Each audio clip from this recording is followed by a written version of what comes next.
Well, hello, General Hospital Daily Recap fans. Today's daily recap is for Tuesday, January the 30th, 2024. Tuesday, January the 30th. Before I begin, please subscribe to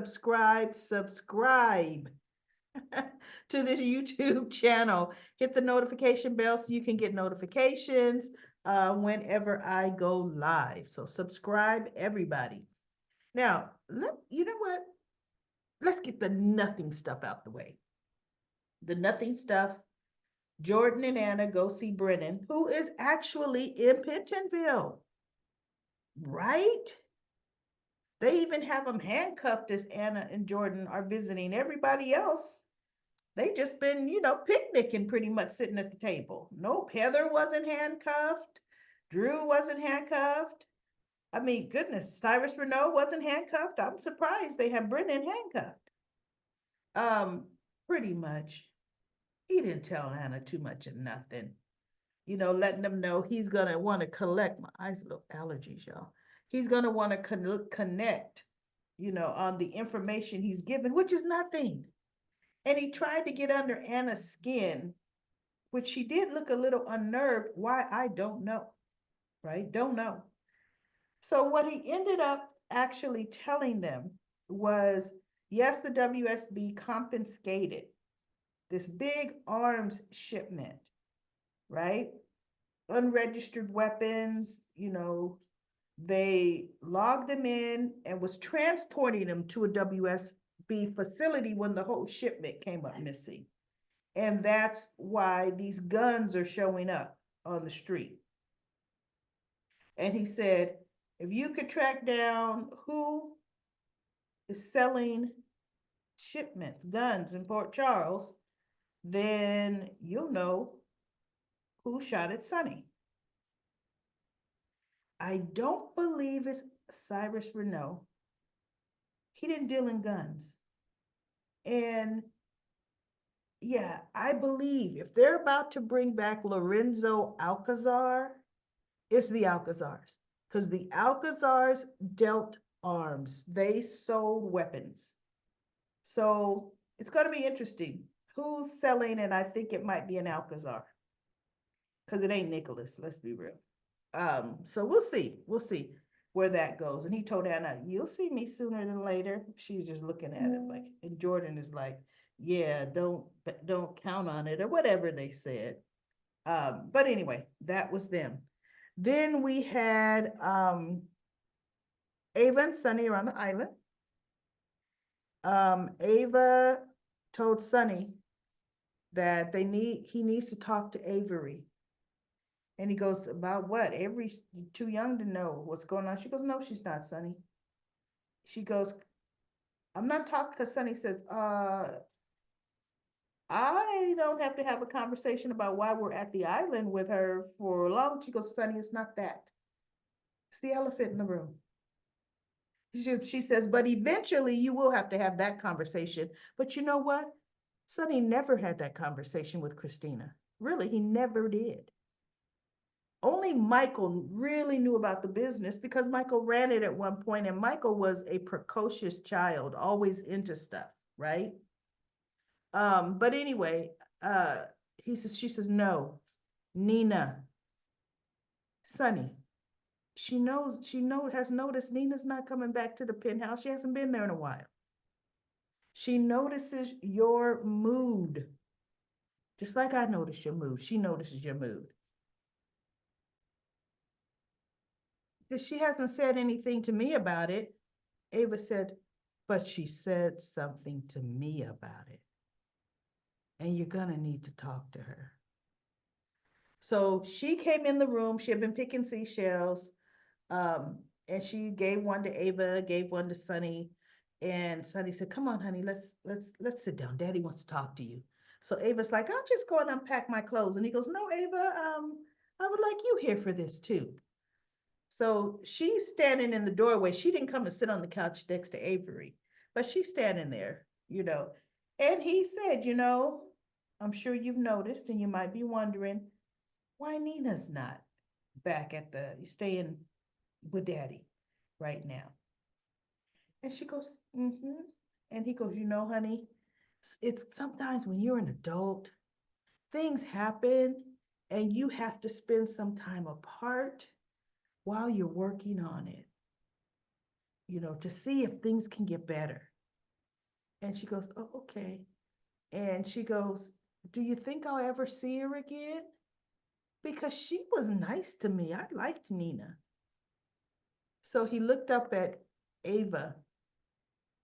And I think Ava interjected at that point. She says, well, yes, honey, of course. You're going to see Nina. She should have said, Nina and I are friends. Definitely. We'll have a girls' day, something. But she didn't say that. But I'm just saying, I think that's when she interjected a little something. And Avery was cool because she's like, look, I liked her. She was nice to me, but you my mommy, you my daddy, whatever. Because see, I love me some Mama Carly. Okay, she understands relationships don't work out, right?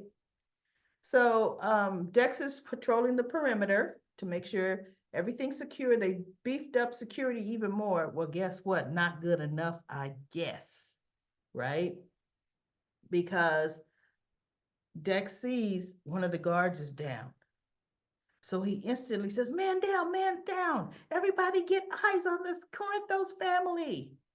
So Sonny hears it. He grabs Ava, pushes her up under a table, and I'm thinking, boy, those bodyguards better be throwing their bodies over Avery. But look, Avery's not the target, right? So, but look, kids get caught in crossfire because as she came skipping in during that period trying to hand out seashells, it could have been a different story, right? Just saying. That's how Michael got hit, shot in the head. So anyway, he pushes her under and then he hears shots being fired. Not necessarily that shots were fired at him and Ava, but he heard shots on the walkie-talkie fired. So I know terror is going to strike their hearts because they know Avery is not there. She went back to the beach to put the seashells in the ocean, right? I guess she wanted them to float free. Thought she was giving them to folks, but anyway. So anyway, we'll see tomorrow what happens with that. And then we have Laura is talking to Portia, Marshall, and Curtis, and she brought them up to speed that Esme was in Paris. And Portia's like, oh my God, that crazy lunatic is after my daughter again. She's supposed to be in Paris. She's supposed to be studying. This is supposed to be the time of her life. And once again, trouble is following my daughter. And it's all because of Spencer Cassadine. And Laura's just standing there looking at Portia like, that's my grandson you talking about. He didn't tell Esme. And so she just looks, she goes, look, I know you're scared. I know, everybody's upset, but Dante and Chase are already on their way to Paris. Those cops got some kind of jurisdiction, don't they? Look, they really do. Now, Dante got almost put off the force for interfering in the Potok investigation when he shot Mason. Now they went to Canada, now they going to Paris. So anyway, she goes, we're going to find them because of course she got a hold of Spencer for a minute, but it was real staticky because they on the boat, they're getting ready to take off. Because what Spencer did is he rented a private boat. Really, look, y'all, it's a haunted star. They didn't put no money into nothing else. They threw a picture on one of the entryways. That's a doggone haunted star. But it's there. He's going to be cruising the Riviera. Wait, or whatever they're cruising. I think, yeah, French Riviera. So it's supposed to be magnificent when they get up. Well, guess who is on board? Guess who's on board? Let's talk about this for a minute, everybody. Of course, she sneaks on the boat, the yacht, the cruise ship, whatever it's called, big yacht. And guess what she pulls out, has to take a look at in her bag. See, what I want to know is how did Esme get a hold of her supplies? Although, guess what? Before she got caught by Nicholas in Spoon Island, where did she keep her stash? We don't really know, huh? She was able to drug Mason. Or no, Oz Haggerty. So we don't know where Esme got that from. But she has it. See, with the intent to kill somebody. So, of course, Trina's just over the moon, through the moon with how romantic this gesture is. And they're both pledging their love for each other. And you're like, this is too good to be true. The shoe's about to drop, right? So the captain comes out and lets them know they're taking off. And Spencer says, very well. He and Trina went to the stateroom, hit the sheets again. And he was getting up because he says, look, I don't know about you, but I'm starving. I'm getting ready to get us a snack. And she goes, yeah, me too. But Esme's walking the deck like she owned the place, and the captain saw her, or steward, or whoever he is. And he goes, hey, speaking French to her. And she turns around, what? Isn't this the harbor cruise? And he goes, no, this is a private yacht. And you, madame, are a stowaway. Because he's like, doggone well, this ain't no tour this time of night, right? He goes, come with me. So she goes to run and he tries to grab her. And he grabs her by both hands and she puts her hands up and pows him, right? And he kind of goes back a bit, but then he keeps up and he is trying to get her again, and she grabs a fire extinguisher, turns and hits him in the head and knocks him out. Of course, Esme is just, I'm telling you, that girl's a beast, right? They make her take everybody down.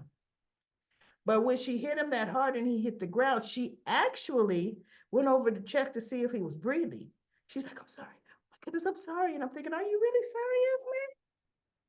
That was the first time she's ever said she didn't say she was sorry to Kevin, her own uncle.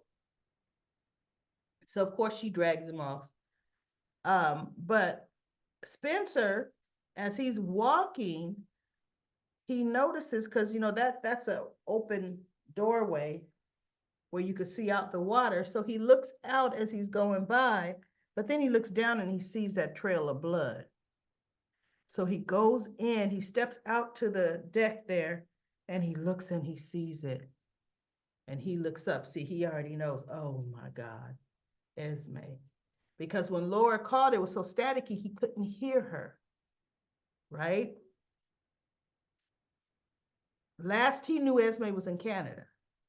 But see, they didn't communicate enough to me. As soon as Laura knew it was Esme, Dante confirmed she was not in Canada, and it was confirmed she was headed to Paris. Why they didn't see, when you can't reach somebody by phone, what do? You text them. You text them. Because a lot of times those data text messages go through. And then, even if you feel like the data text message isn't going to go through, everybody got WhatsApp. Call them on WhatsApp.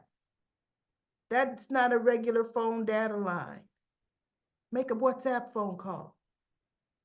Even a WhatsApp text is going to come through because it's encrypted and it's different. People, come on now. Now, Spencer and Trina may not have WhatsApp, but you know what? They traveling abroad. They probably do. Because that's an international app. Great for foreign travel. So anyway, Laura's headed there. Curtis said he's going, look, I may be in a wheelchair, but I can maneuver. My daughter's in trouble. Good, Curtis. Good for you. Portia's going. So Ned Quartermain is lending them the ELQ jet. So that's how they're going to get there. And we're going to see. We're going to see what's happening. So Trina is putting her clothes on, her sweatshirt, and she hears the door open and close. And she goes, I hope you got one of those baguettes. Because as she turning around, getting ready to say, I am hungry. She sees it's Esme. And Esme's just looking at her. See, Esme was coming after her all along. Spencer's probably second. But she wants Trina because Trina, in her mind, is her adversary. What's come between her and Spence. So we're going to see. I can tell you something's going to happen.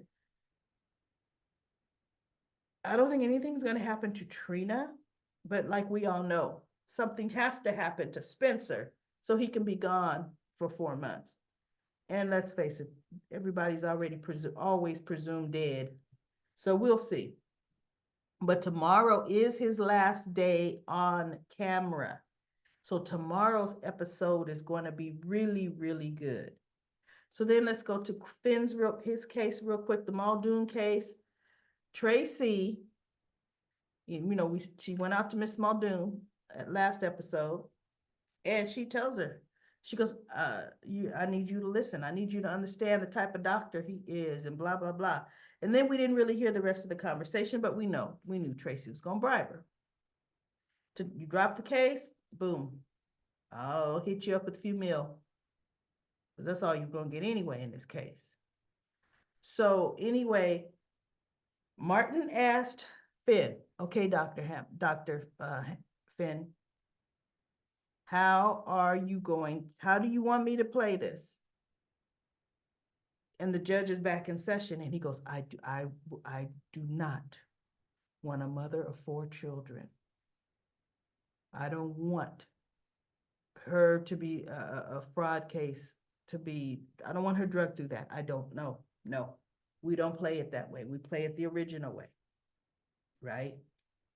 And he goes, all right. And so, I mean, it's up to you, but so the judge comes in and he says, okay, you have your extra witness that you wanted added. I'm ready to have him called to testify. And Martin says, Your Honor, we've decided we're not going to go that route. We're not going to need the testimony from my last minute witness. And he goes, very well. And Miss Muldoon comes in at that time and she whispers to Alexis, and you can see her say, drop the case, just drop it. And Alexis is like, not Alexis, Diane. Diane's like, what? Huh? But anyway, she goes, excuse me, Your Honor. Your Honor, I've just been informed by my client that she wishes to drop the case. And they're all looking, and the judge is like, wait, what? He goes, may I approach? And so he has both the attorneys come, and they're like, what could that be? Oh my goodness, what? And Finn turned around, what is that? What? Right? So the judge comes back in, and he tells Martin, what did the judge want to speak to you about? What's going on? And so Martin says, shh, judge is coming back. So the judge comes back and he goes, the malpractice suit against between the Muldoon family and Dr. Hamilton Finn and General Hospital is now dropped. The case is closed. And so everybody's happy. Liz runs around and Tracy's just smiling like, Liz runs around to hug Finn. Alexis is talking to her. I mean, like, what? I want to see Alexis back in court so bad, y'all. You just don't know. Diane is talking to Miss Muldoon. And Diane and Martin, because Martin says, why did your client change her mind? What made her drop the suit? And Diane says, I honestly don't know. But I'm here to serve my client's wishes. And he said, because I was looking forward to beating you in this case. And Diane says, that wasn't going to happen. Not in this case, But look, they did have an ace up their sleeve. This may have been Diane's first loss. So, woo, okay. So anyway, we Diane never knows right now. I mean, I'm sure Alexis will tell her over lunch the real deal. Or Mrs. Muldoon might tell her because after Mrs. Muldoon, as Finn and Elizabeth were leaving, uh, um, Tracy says she's buying champagne at the Metrocourt for everybody. She asked to speak to Dr. Finn, and he speaks to her, and he says, "May I ask why did you drop the case?" She said, "Because I recently was just made aware that my husband had seen an oncologist before he came to you. So he knew about his diagnosis." She said, "But I want you to know, I want to apologize to you because I didn't know." She says, "But my husband was a good man, Dr. Finn, and he was just trying to look out for us. But I'm sorry," right? So Gregory's talking to uh, Tracy, and he says, "You know, Mrs. Muldoon had a Fund Me website collecting money for her and her kids. And it's mighty interesting. I just checked it a few minutes ago because I checked it earlier today, had modest funds in there." He says, "I just checked it and someone has made a hefty donation to that fund." And Tracy's just, "Well, people have big hearts." She said something like, "Well, those things happen." And he said, "Hypothetically, that someone, obviously," he goes, I believe someone convinced Mrs. Muldoon to drop the case. And I believe that someone donated to that fund, a friend." And so Tracy is like, "Hypothetically, I don't know." And he said, "But I do know that if it came out, the district attorney could feel that that was coercing a witness and bribery. That could be serious trouble for that friend." And so Tracy says, "Well, it's a good thing. This is all hypothetical. And I'm sure that friend will keep it that way." And so Gregory says, "Yet and still, I owe that friend a great deal of gratitude. I owe them." And he's smiling at Tracy. And she's like, "And I'm sure that friend is not going to ever want to collect on that." That was when Tracy cares about you, she will move heaven and earth for you. She did for Luke. She did for obviously Ethan. She paid $5 million in that auction for him, remember? And was going to try to smuggle him out herself. Well, she wasn't going to need to smuggle him out. It was Holly and whoever else that was with Holly. I forget, was that Anna or Felicia? Felicia. Holly and Felicia threw a monkey wrench in the auction because they didn't even have any money. And they're the ones that caused things to go haywire. Tracy would have won that bid and just walked off with Ethan because she had the money and she paid, she would have paid. So anyway, she will move heaven and earth, and she genuinely loves Finn as a friend because, like she said, that man saved her life. She wouldn't be standing here today. And they became good friends while Tracy was, rehabilitating. So anyway, I was happy. I like the way Tracy handled that. She's like, "Look, I ain't allowing this to go down like this." you know, I'm getting ready to handle this Tracy Quartermain style. And she got the job done. Good for you, Tracy. Good for you. Right? Good for you. So that's it, everybody. Tomorrow's going to be a really good episode. I have a feeling tomorrow I might be crying a little bit, you know? I might be I think it's going to be a tear jerker tomorrow. I really, really do. And I don't know if I'm looking forward to that or not. So let's go to comment corner, comment corner. I'm getting ready to start my trusty dusty stopwatch that I forgot to stop yesterday. So now it's talking about 24 hours. All right, here we go. Emily says, I personally think Laura is partially at fault because she trusted Esme even though she knew the girl's background. She didn't care what happened to Trina, Josh, or Cameron because it wasn't her grandchild. So she covered for an evil maniac. Portia should have said more to her. Laura judgment call on people are three negative. Nicholas, Esme, Charlotte, I know, right? And then Cheryl says, I love your narrative. And she has some smiley faces. You're funny. LOL, my last customer is Finn. Evil Eye Esme has lost more than her ace in the hole. She's lost her mind. Evil Esme is hateful. Heather Evil Esme and Hateful Heather, two forever locked up. I'm glad Dr. Collins woke up as himself instead of his brother. Cristal says she's going to kill Spencer, and then Trina will kill Esme. Night Girl 54 says Ava is the one that kept encouraging Nina to turn Carly and Drew in for insider trading. Yes, she did. She was egging on. Now Ava is dissing Nina and pretending that she was all innocent.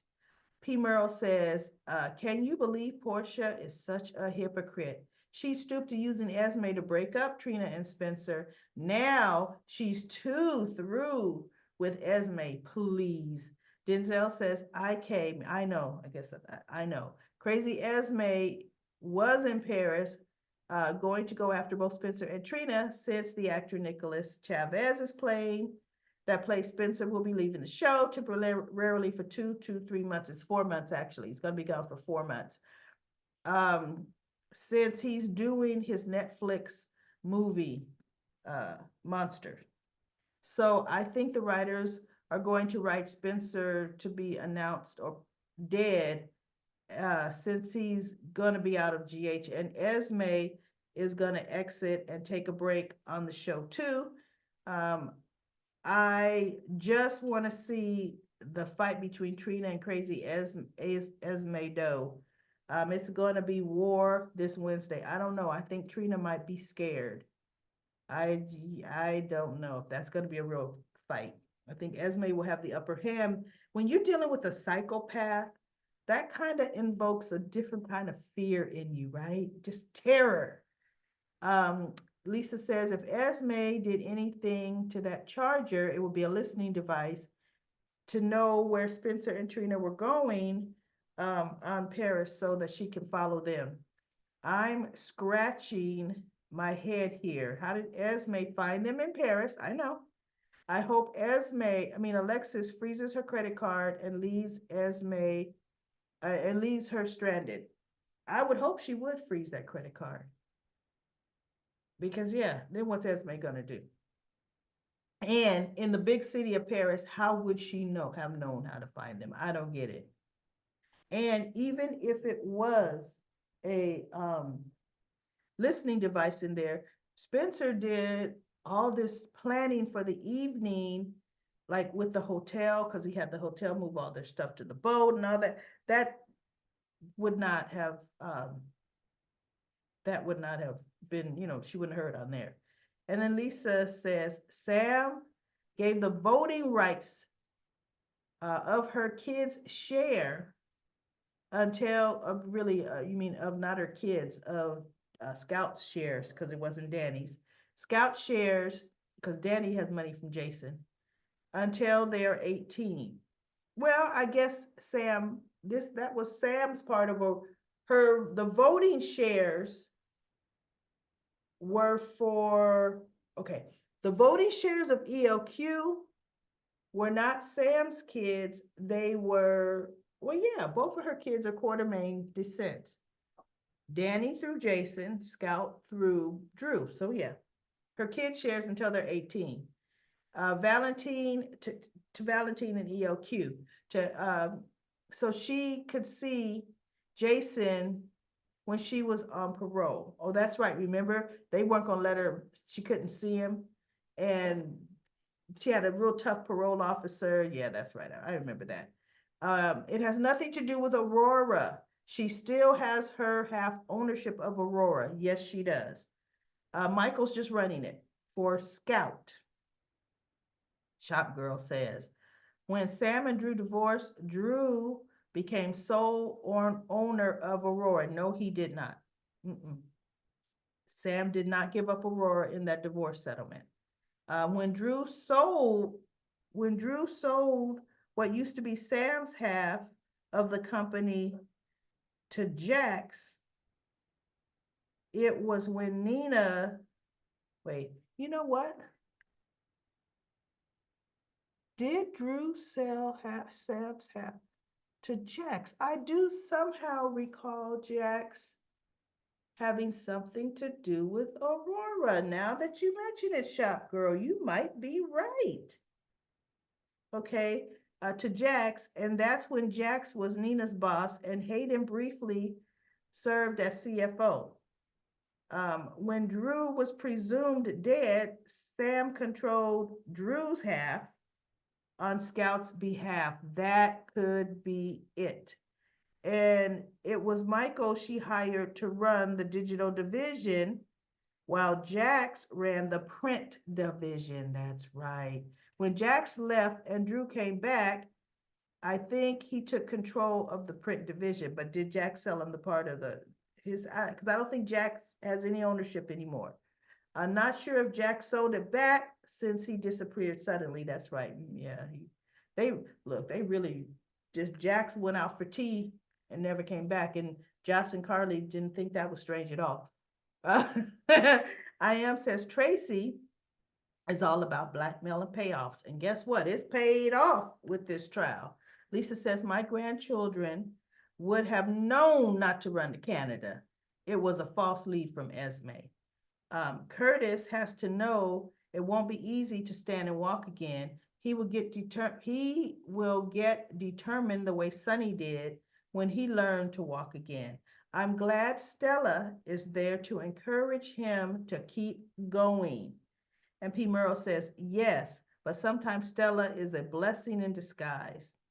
She discourages him and then she encourages him. I know. Mika Sandra said to P. Merle, pull up on that too, or picked up on that too.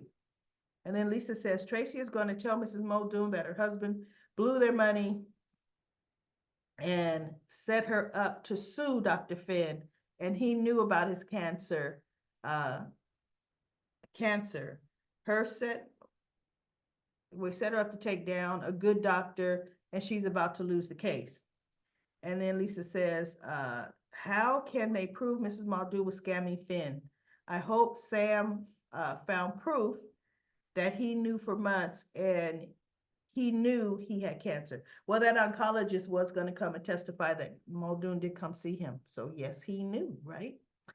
And then Lisa says, Esme will probably drug Spencer and keep him locked up with her as her boy toy.